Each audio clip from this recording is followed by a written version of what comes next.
कुटुंबाच्या वतीनं हा कथा महोत्सव रेणुका माता मंदिर या ठिकाणी आयोजित करण्यात आला। गेल्या 7 दिवसापासून आपण ब्रह्मानंदामध्ये न्हावून निघत आहोत, भगवत सुखाने सुखावून जात आहोत, भगवत आनंद प्राप्त करीत आहोत। याच देही याच डोळा हा मुक्तीचा सोहळा आपण सर्वांनी अनुभवला। हे भोळ्या शंकरा आवड तुला बेलाची, आवड तुला बेलाची, बेलाच्या पानाची। हे भोळ्या हे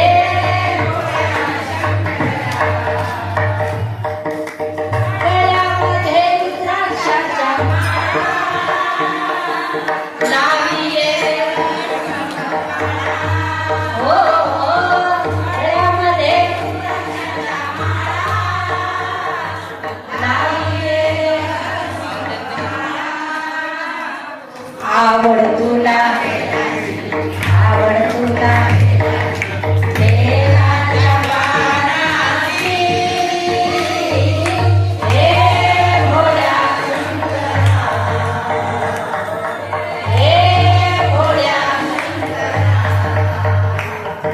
हे भोळ्या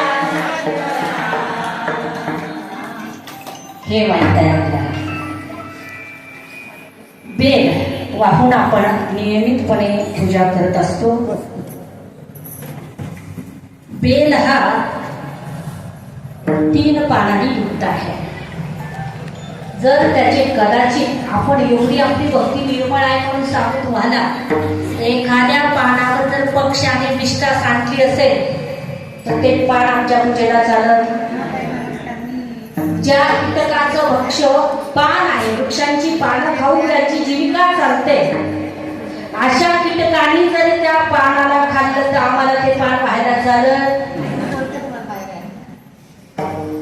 मला सांगा, आवड त्याला बेलाची, आवड त्याला बेलाची, बरोबर आहे। त्याने बेलाचं वेष्टन का घेतलं अंगावर, कशासाठी आवड त्याला निर्माण झाली, त्याचं कारण आहे।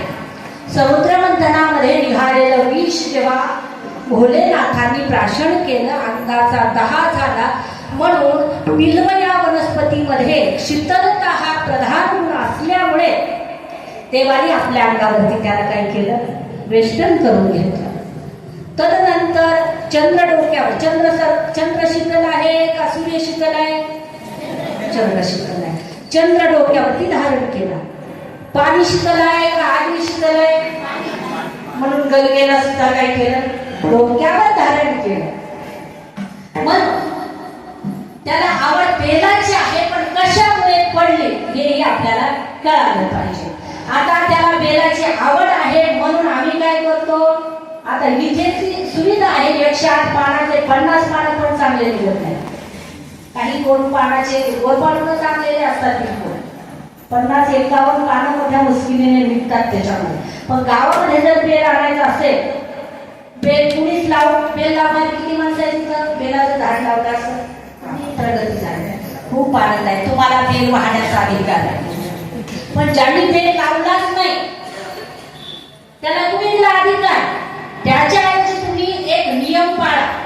आपण कलेमध्ये बोललोय की पंचमुखी महादेवावर जे बाहेरचे 12 ज्योतिर्लिंग आहेत त्या वास सुटतो त्या ज्योतिर्लिंगाच्या जवळ. त्याच्याऐवजी जर तिथे सफाईचा नियम घेतला, त्याच्याऐवजी जर तुम्ही त्या बेलाच्या झाडाला जर महिनाभर श्रावण मासात पाणी घातलं ना, याच्याऐवजी उत्तम सेवा देवाला दुसरी कोणती आवडणार नाही. तुकोबारामाने वृक्षवल्ली आम्हा सोयरे वनचरे, वृक्षांची तोड होते. बेलाचा 8 पानं, कोण शहाणा माणूस आहे की जाऊन 8च पानं तोडून आणले असाय का? त्याच्या फांदीवरती घाव घालून त्याच्या हातापायाचं खंडन करून आम्ही देवाला वाहतो की पण देव प्रसन्न होईल. माझा प्रश्न आहे तुम्हाला, नाही होणार. मग देवाला काय आवडतं? देवाला ते आवडतं मन हा मगरा अर्पण ईश्वरा पुनरपी संसारा येणे नाही. जे सर्वात तुम्हाला परेशान करत नाही, संसार किती केला तरी मन भरलंच नाही असं जे परेशान करतं ना, ते मन त्याला अर्पण करा. तुम्हाला कोणत्याच उपचाराने त्याची पूजा करायची गरज नाही. आणि या भोलेनाथांना सर्वाधिक प्रिय आहे राम नाम. बोल जर श्रावणामध्ये जितकं तुम्ही भगवंताचं नाव घ्याल ना, तितकं त्याला अधिक प्रिय ना की बेल वाहून. बेल वाहून वृक्षाची तोड होणार आहे. वृक्षांचं संवर्धन करणं आज काळाची गरज आहे. म्हणून त्याची तोड न करता जर त्याचं आणि संवर्धन करता आलं, आणखी 4-5 हात आहेत पुढे जर निघत म्हणते प्रत्येकाचा हात वर यावं की आम्ही बिल्व ही वनस्पती लावली आहे. कारण आता आयुर्वेदाचं महत्व आता लोकांना पटायला लागलं. आरोग्याच्या दृष्टीने अतिशय महत्वपूर्ण बिल्वाचं फळ आहे. पानही तसंच आहे, फळही तसंच आहे, मुळही तसंच आहे. त्याच्यावर प्रत्यक्ष भगवंताचा वास आहे. आणि म्हणून त्यामुळे भगवान भोलेनाथांनी त्याच्यावरती आपली प्रियता दाखवली. म्हणून आपली भक्ती आंधळी नसली पाहिजे, आपली भक्ती डोळस व्हावी. हा साधू संतांचा मानस आहे, दुसरा काहीच मानस नाही. मग जर तुम्हाला ऐकायचं नसेल तर चालू द्या, मग ऐकाय. मला असं वाटतं की कोण नियम घेईल पुढच्या वर्षी की आम्ही श्रावण मासामध्ये मंगळवारच्या दिवशी सकाळी जाऊ आणि पंचमुखी महादेवाचं मंदिर साफ करू.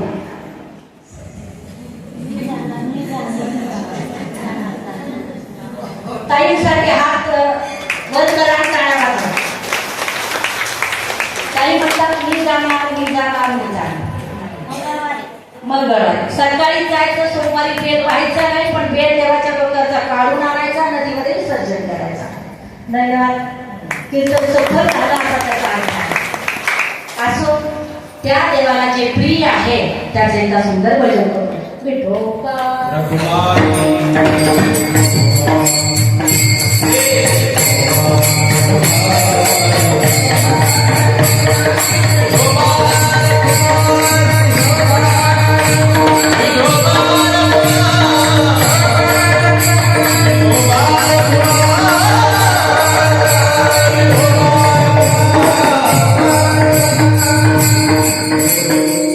आपल्याला या ठिकाणी करायचं आहे. आदरणीय महाराज कंजीला कृष्णमणी म्हणतील आणि सर्वांना ताल्याचं वाटप होईल. तदनंतर ज्ञानेश्वर माऊली जेवण होईल आणि इथे समारोप होईल.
सर्व पावन पवित्र दरबारामध्ये आपण गेल्या 8 दिवसामध्ये या ब्रह्मानंदाची आणि त्या ठिकाणी पर्वणी अनुभवतो आहोत.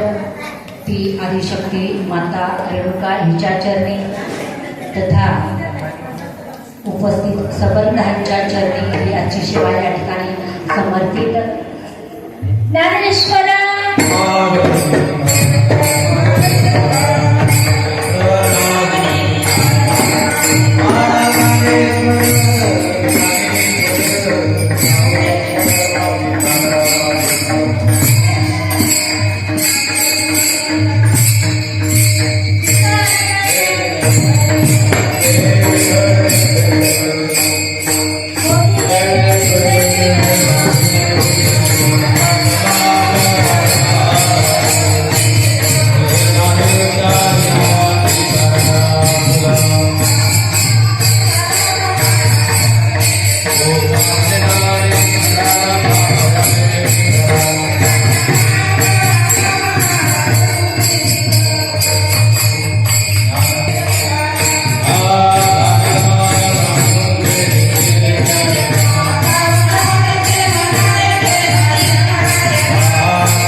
शांततेने या ठिकाणी बस 10 मिनिटाचा हा कार्यक्रम आहे. 10 मिनिटानंतर आपण सर्वजण या ठिकाणी भोजनाचा कार्यक्रम करणार आहोत आणि तसेच देवीला सुद्धा पात्र चढवायचं आहे. आज मंगळवार आहे. गेली 7 दिवस झाले या रेणुका मातेच्या मंदिरामध्ये हा अतिशय पवित्र असा श्री हरिविजय कथेचा सोहळा रेणुकाताई जाधव यांच्या मधुर वाणीमधून आपण ऐकतो आहोत. आणि रेणुकाताई जाधव तसेच त्यांच्यासोबत जे आहे त्यांचे वादक होते, त्यांच्या भजनी मंडळ होतं. आणि आज तर या ठिकाणी काल्याच्या कीर्तनाला आलेले आमचे श्याम महाराज असतील, त्यांचे हे सर्व शिष्य आहेत की जे अक्षरशः 5वी ते 7वी या वर्गामध्ये शिकतात, पण अतिशय उत्कृष्ट असं त्यांनी या ठिकाणी त्यांचं सादरीकरण आपल्यासमोर केलेलं आहे. या संपूर्ण चिमुकल्यांचं सुद्धा मी मनापासून खूप खूप कौतुक करते. तसेच आमचे गाडेकर महाराज ते सुरुवातीला सुद्धा होते. पहिल्या दिवशी आमच्यासोबत जशी आम्ही ग्रंथाची प्रदक्षिणा या हिरकणी बँकेपासून मंदिरापर्यंत काढली, त्या मिरवणुकीमध्ये सुद्धा ते होते आणि आज सांगता करण्यासाठी ते सुद्धा आमच्यामध्ये उपस्थित आहे. असे हे संपूर्ण वारकरी संप्रदायाचे आमचे सर्व वारकरी. आणि आज या ठिकाणी अतिशय उत्कृष्ट असं मार्गदर्शन काल्याच्या कीर्तनामधून आपल्या रेणुकाताईंनी आपल्याला सगळ्यांना सांगितलं. बेलाचं महत्व असेल किंवा इतर अनेक अशा गोष्टी त्यांनी सांगितल्या. त्यामुळे आपल्या सुद्धा जी काय डोळ्यावर आपल्या झापड असेल किंवा आपलं जे काय अज्ञान असेल ते अज्ञान या ठिकाणी आपलं म्हणजे पूर्ण झालेलं आहे आणि आपल्याला त्या माहिती जी पाहिजे होती ती आज पूर्ण मिळालेली आहे. आता या ठिकाणी अतिशय उत्कृष्टपणे रेणुकाताई तुम्ही आणि तुमच्या संपूर्ण भजनी मंडळाने या ठिकाणी सेवा दिली आणि त्या सेवेचं आज खरोखर आम्हाला सार्थक झाल्यासारखं वाटतंय. कारण खूप चांगल्या पद्धतीने या ठिकाणी सर्व आमच्या माता भगिनी, कारण ज्यांना आवड असते त्या या ठिकाणी आपोआप त्यांची पावलं या ठिकाणी येत होती.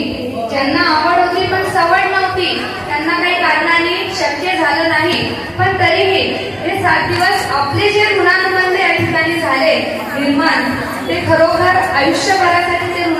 आहेत असं म्हणायला हरकत नाही, कारण आपण सर्व एका पंक्तीमध्ये होतो आणि एकच होतो आपण, ते म्हणजे श्रवण करणाऱ्या आपण सगळ्या भगिनी. त्यामुळे या ठिकाणी अत्यंत चांगला सोहळा आपल्या सर्वांच्या उपस्थितीमध्ये पार पडला. आता थोड्याच वेळात आपण भोजन या ठिकाणी सर्व एकत्रित घेणार आहोत. काल्याचं कीर्तन सुद्धा खूप चांगलं झालं आणि जो काही शेवटचा जो एक आभार प्रदर्शनाचा जो कार्यक्रम असतो तो या ठिकाणी आपल्या ज्या रेणुकाताई जाधव आहे त्यांची जी संपूर्ण भजनी मंडळ आहे त्यांचा आदर सत्कार या ठिकाणी होणं गरजेचं आहे.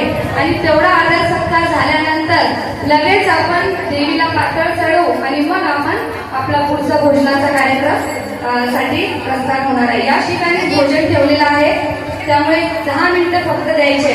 आज रेणुकाताई जाधव यांनी या ठिकाणी जी आम्हाला श्रीहरी विजय कथा या ठिकाणी ऐकवली, त्यांचं या ठिकाणी आम्ही निखळी प्रतिष्ठानच्या वतीने मनापासून सत्कार करतो. आणि रेणुकाताई, आपण 2 मिनिटं आमच्या सत्काराला म्हणजे उपस्थित राहा. मी भारतीताई बोत्रे यांना या ठिकाणी आमंत्रित करते की त्यांनी रेणुकाताई जाधव यांचं शॉल तर ठीक आहे, या ठिकाणी मी स्वतः रेणुकाताईंचं स्वागत करते.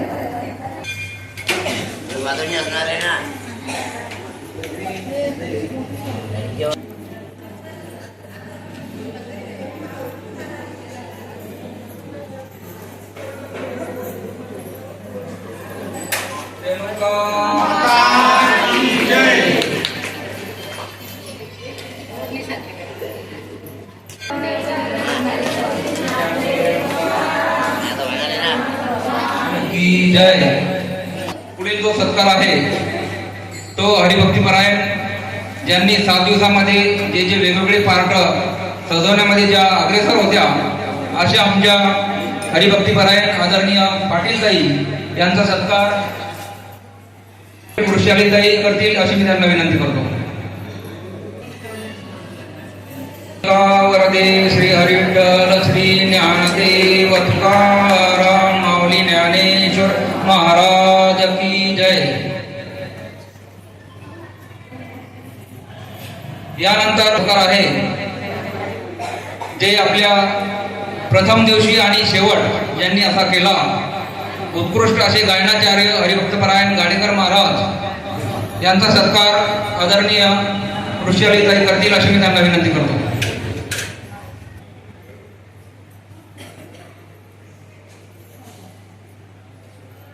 समर्थ सद्गुरु श्री गजानन महाराज की जय. यानंतर ज्यांचं संपूर्ण कीर्तनामध्ये या ठिकाणी कौतुक झालं असे हरिभक्तीपरायण श्याम महाराज डाकोरकर यांचा सत्कार मृदंगाचार्य स्वीकारतील अशी मी त्यांना विनंती करतो. गोपाल महाराज बाल मृदंगाचार्य हा मुलगा मृदंग वाजवत असताना बरोबर त्याच्याकडे सर्वजण कौतुकाने पाहत होते. त्याच्यासाठी पुन्हा एकदा टाळ्या बंगावू द्या. गजानन महाराज की जय. इतक्या कमी वयामध्ये या ठिकाणी सतत 7 दिवस आणि आज कालाच्या कीर्तनामध्ये सुद्धा या ठिकाणी ज्यांनी अतिशय तनमन धनाने सेवा दिली अशा आपल्या बालूताई यांचा सुद्धा सत्कार या ठिकाणी होणं गरजेचं आहे. त्यांना मी निमंत्रित करतो. कृपया बालूताईंचा सत्कार आदरणीय ताई करतील अशी मी त्यांना विनंती करतो.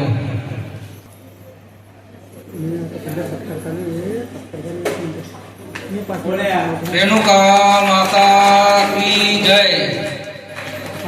या सतत 7 दिवसामध्ये ज्यांनी ज्यांनी या ठिकाणी सेवा दिली त्यांचे आभार ठिकाणी आपल्या ताई व्यक्त करतील अशी मी त्यांना विनंती करतो. हा सोहळा आणि या सोहळ्याचं आभार प्रदर्शन माझ्याकडे आलेलं आहे, त्यामुळे एखादा जरी सुटला तरी नाराज होऊ नका.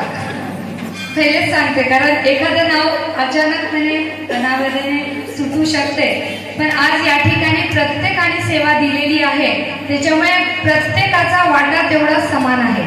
त्यामुळे सर्वांचे मनापासून आभार. कारण एकाचं नाव घेतलं तर निश्चित त्याला वाईट वाटणार. आज रेणुकाताईंनी 7 दिवस आपल्याला आणि आजचा 8वा दिवस आहे. कालचं रक्षाबंधन होता, त्याच्यामुळे काल सोमवार आणि बऱ्याच जणी शक्य नसते या ठिकाणी म्हणजे जेवणासाठी यायला, त्यामुळे आपण हा 8वा दिवस आणि रेणुकाता यांच्यासोबत त्यांची संपूर्ण गुरुदेव माऊली भजनी मंडळ त्यांचे सुद्धा मनापासून आभार, कारण खूप छान त्यांचं ट्युनिंग आहे आणि ज्यावेळेस एकत्रितपणे विचार सगळ्यांचे जुळत नाही त्यावेळेस तोपर्यंत हे असं संघटन दिसत नाही. त्यामुळे त्यांचं रेणुकाताईंचं म्हणजे कौतुक आहे, कारण रेणुकाताईंनी त्या माळेमध्ये हे चांगले मनी हे ओवून ठेवलेले आहे, त्याच्यामुळे आजही आपल्याला कला दिसलेली आहे. तसेच आमचे गाडेकर महाराज असतील, आमचे श्याम महाराज असतील, श्याम महाराजांचा तर कीर्तनाचा कार्यक्रम होता तरी त्यांनी वेळेवर मला सांगितलं की ठीक आहे ताई तुम्ही सांगितलं तर मी येतो. शिवपुराण आहे त्यांचं कुठेतरी तरी ते आले, गोदरीवरला जात असताना सुद्धा इथे आले. आणि आमचे हे वारकरी की ज्यांचं म्हणजे भविष्य खरंच कौतुक आहे यांच्या आईवडिलांचं की ह्या मार्गामध्ये त्यांच्या आईवडिलांनी त्यांना टाकलं. ताई तुम्ही म्हटल्या की ते असे जे टाकलेले जे असतात, मी तर म्हणते टाकलेले नाही, जे हिरे असतात तेच या मार्गात येतात. हा माझा स्वतःचा आजचा इतक्या दिवसानंतरचा अनुभव आहे की जे हिरे निवडून निवडून जे तुम्ही लोक निवडतात ते हिरे या ठिकाणी येऊ शकतात, सर्वसामान्य माणूस या ठिकाणी पोहोचू शकत नाही. त्यामुळे हे आपलं भविष्य आहे आणि हे हिरे निश्चितच मोठ्या प्रमाणावर वारकरी संप्रदायाचं नाव नेतील त्यात कुठेही शंका नाही. आज या ठिकाणी जरी आभार प्रदर्शन असलं तरी एक विषय मी बोलायची राहून गेली, माफी मागते कारण आभार प्रदर्शन जास्त वाढवायला नको. पण आज हे जे वारकरी शिक्षण संस्थाची या ठिकाणी आमचे आदरणीय बाबा कर्मयोगी तात्यासाहेब बोंद्रे, आमचे मोठे दादा जितेंद्र दादा बोंद्रे आणि आदरणीय राहुलजी बोंद्रे यांनी हे कुठेतरी डोळ्यासमोर चित्र ठेवलं की आपण जर मौली महाराज संस्थांमध्ये जर वारकरी शिक्षण संप्रदायाची जर या मुलांना शिक्षण देण्याचं काम केलं तर निश्चित वारकरी घडतील. आणि अनेक वर्षापासून वारकरी शिक्षण संप्रदायाचं या मुलांना शिक्षण देण्याचं काम आमच्या आदरणीय जितेंद्र दादा असतील किंवा आदरणीय राहुलजी असतील यांनी ही कल्पना आणली आणि त्या कल्पनेमधून आज हे मुलं कितीतरी त्या ठिकाणी शिकतात आहे. तसेच रंगनाथ महाराज संस्थान जे न्हाव्याला आहे त्या ठिकाणी सुद्धा अशाच पद्धतीने वारकरी शिक्षण संप्रदायाचे अनेक विद्यार्थी वारकरी शिक्षण त्या ठिकाणी घेतात आहे. म्हणजे हे वारकरी घडवण्याचं पुण्याचं काम सुद्धा बोंद्रे कुटुंबाने केलं आहे, जे शिक्षण क्षेत्रामध्ये तर आहेतच आहे.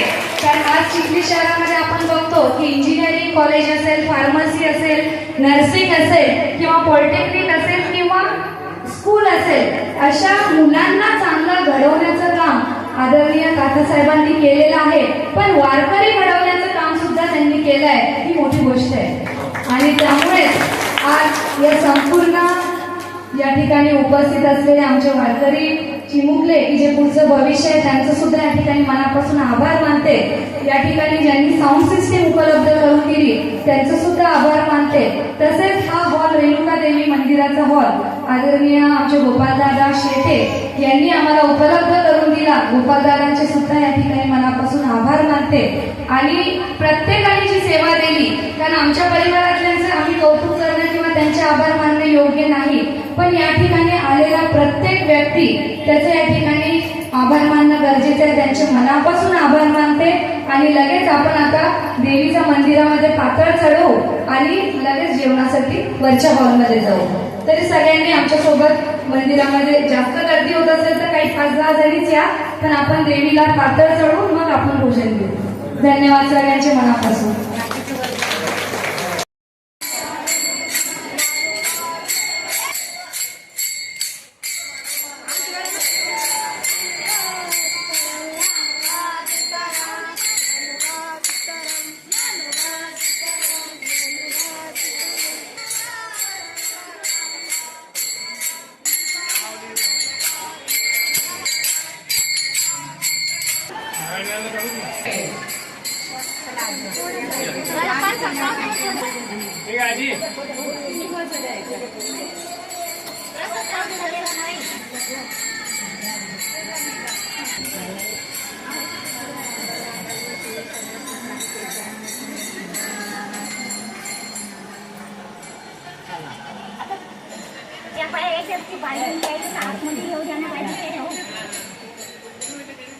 अंबा भवानी की जय, अंबा माता की जय, रेणुका माता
देशापासून सोडी दुःखापासून सोडी भोपाशा आंबे तुझ वाचून निराशा पदपंकदेशा जय देवी जय महिषासुरमर्दिनी दैत्यासुरमर्दिनी सुरवर ईश्वर वरदे तारक संजीवनी